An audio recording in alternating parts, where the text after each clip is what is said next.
Capítulo 760 O Príncipe Misterioso.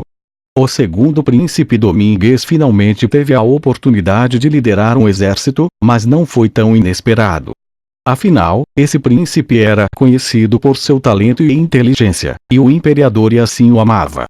No entanto, a nomeação do quarto príncipe Cristal foi algo que muitas pessoas não entenderam. Todos sabiam que esse príncipe era alguém que não podia ser ajudado. Ele era arrogante, sem talento e míope. Afinal, essa guerra não era brincadeira de criança. Dar mais de 100.000 soldados a alguém como ele parecia uma decisão precipitada.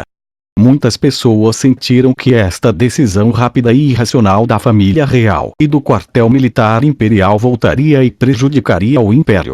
Será que o imperador assim, gravemente doente, está tentando testar todos os candidatos e escolher a pessoa para o trono? Pensavam as pessoas. O imperador assim teve 10 filhos, 4 meninos e 6 meninas. Exceto pelo príncipe herdeiro Arshavin, o segundo príncipe Domingues, o quarto príncipe Cristal e a princesa mais velha Tanasha, que eram maduros, as outras 5 princesas eram muito jovens. A segunda princesa Cheryl tinha apenas 14 anos e ainda não recebeu o título oficial. Portanto, ela não era ativa no círculo nobre de São Petersburgo. Dos 10 filhos do imperador assim, o mais misterioso foi o terceiro príncipe. Exceto pelo registro de nascimento e pelo título, todo o resto desse príncipe era um mistério. Segundo as lembranças dos ministros idosos, este príncipe ao lado de sua mãe, que era a rainha mais amada do imperador assim, desapareceu um mês após o nascimento. Como essa rainha não era de uma família nobre, todos os tipos de boatos foram contados.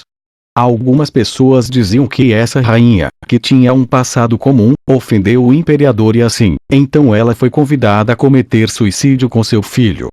Outros disseram que o terceiro príncipe morreu devido a uma doença logo após o nascimento, e que a rainha faleceu porque estava muito triste e não conseguia viver. Além disso, algumas pessoas acreditavam que essa rainha comum era poderosa e deixou o Zenith depois de dar à luz ao terceiro príncipe, e algumas pessoas afirmaram que o terceiro príncipe era talentoso e foi levado como discípulo por um mestre muito poderoso. Exceto pelo imperador e assim alguns ministros idosos que sabiam uma coisa ou duas, ninguém mais tinha ideia da história do terceiro príncipe. A única coisa intrigante foi que, embora esse terceiro príncipe nunca tenha aparecido, a família real não removeu seu título e nem tirou seu nome do registro. A mansão do terceiro príncipe em São Petersburgo ficou vazia por todos esses anos, mas foi bem administrada e preservada pela família real. Embora custasse dinheiro e recursos para manter essa mansão vazia, o cuidado não foi interrompido. Portanto, parecia sugerir que esse misterioso terceiro príncipe ainda estava vivo neste mundo. Fei estava bastante curioso sobre o misterioso terceiro príncipe. Usando as redes do escritório de cartas em São Petersburgo, Fei tentou obter mais informações sobre o terceiro príncipe. No entanto, nada surgiu, então ele teve que desistir de sua curiosidade.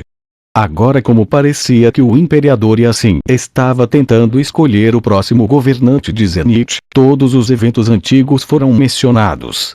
De acordo com as leis e tradições do império, todos os príncipes maduros poderiam se tornar o próximo imperador, e a pessoa com mais habilidades seria escolhida. Portanto, o terceiro príncipe que desapareceu, mas ainda estava vivo, também era um candidato, e ele não podia ser esquecido.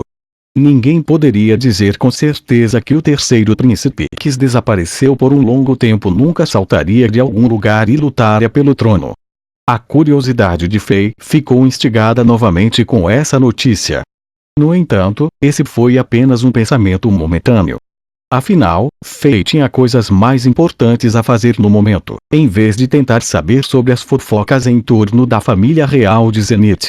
No momento, o assunto mais urgente para ele era descobrir o que estava acontecendo com esses esqueletos, se era o esqueleto de ouro que foi reavivado ou o esqueleto vermelho sangrento. Fei tinha a sensação de que essas coisas estavam conectadas. Portanto, o rei estava determinado a ir ao Império Leon depois de ouvir sobre esse misterioso mestre de Buckingham. Ele queria ver se teria sorte de encontrar esse mestre misterioso ou, pelo menos, obter algumas pistas. Além disso, ir ao Império Leon não era um desvio tão grande do plano original, portanto não foi uma grande mudança. O 7º dia, Fei recebeu o relatório da inteligência do escritório de cartas e soube de notícias chocantes que a família real não espalhou usando os canais oficiais.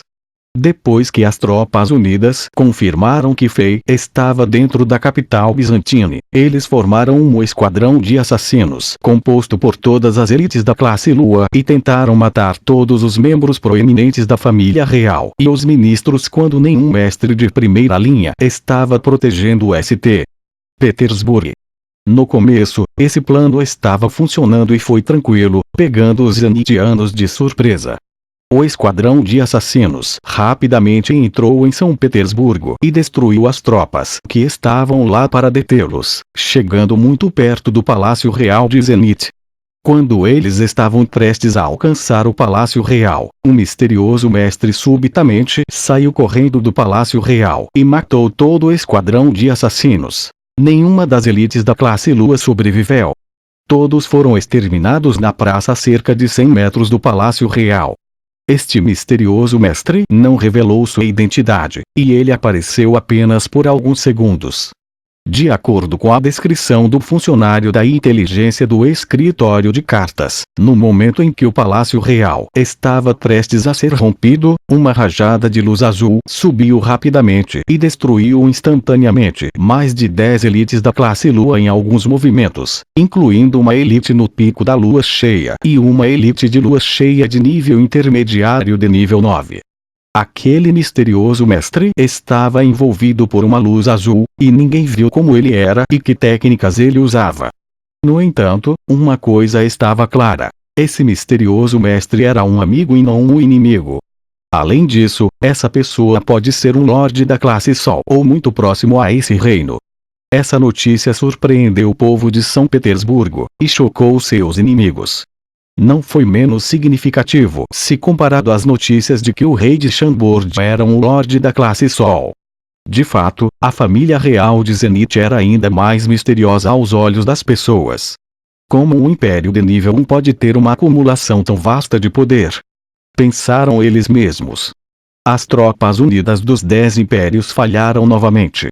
Eles estavam tentando tirar vantagem de Zenit quando o rei de Chambord não estava, mas perderam mais de 10 elites da classe da Lua novamente. Incluindo as elites da classe Lua que foram mortas pelo rei de Chambord durante a batalha defensiva em São Petersburgo, as tropas unidas dos 10 impérios haviam perdido mais de 20 elites da classe Lua. Embora essa aliança fosse composta por 10 impérios, essas perdas eram demais para suportar. Muitas pessoas estavam tentando adivinhar a identidade daquele mestre misterioso, e todos os tipos de boatos eram passados. No entanto, apenas Fei sabia quem era esse mestre misterioso.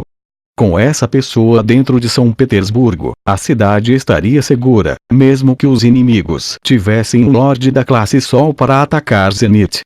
Essa foi uma das razões pelas quais Fei estava confiante o suficiente para deixar o império e fazer uma viagem. 8º dia, outra coisa aconteceu em Zenit que chamou a atenção das pessoas. Chambord enviou uma equipe de elite de 300 oficiais de execução da lei, liderada por Lampard e o velho Ariane. Juntaram-se às forças do segundo príncipe Domingues e participaram das batalhas na região sul do império. Embora 300 soldados não estivessem muito envolvidos no grande esquema, foi um sinal importante. Muitas pessoas especulavam e sentiam que o rei de Chambord, que agora era o santo marcial imperial, estava dizendo a outros que ele ainda estava de pé ao lado do segundo príncipe Domingues. Era informação pública que Lampard era um dos 12 cavaleiros do Zodíaco de Ouro de Chambord, e ele era o cavaleiro do Zodíaco de Ouro de Leão. Sua força alcançou a classe Lua, e ninguém sabia exatamente o quão poderoso ele era. Mais importante, esse homem era uma das pessoas mais confiáveis do rei de Chambord e era o respeitado sênior do rei de Chambord. O fato de ele estar liderando os soldados mostrava o grande apoio que Chambord tinha em relação ao segundo príncipe. No entanto, muitas pessoas não estavam familiarizadas com o velho Aryang, o estrategista. No momento, ninguém sabia como essa pessoa insignificante aos seus olhos mudaria o resultado da guerra na região sul do Zenit e o destino do Império. Quando eles percebessem quem era essa pessoa, ele já seria um dos generais mais brilhantes da Era do Caos.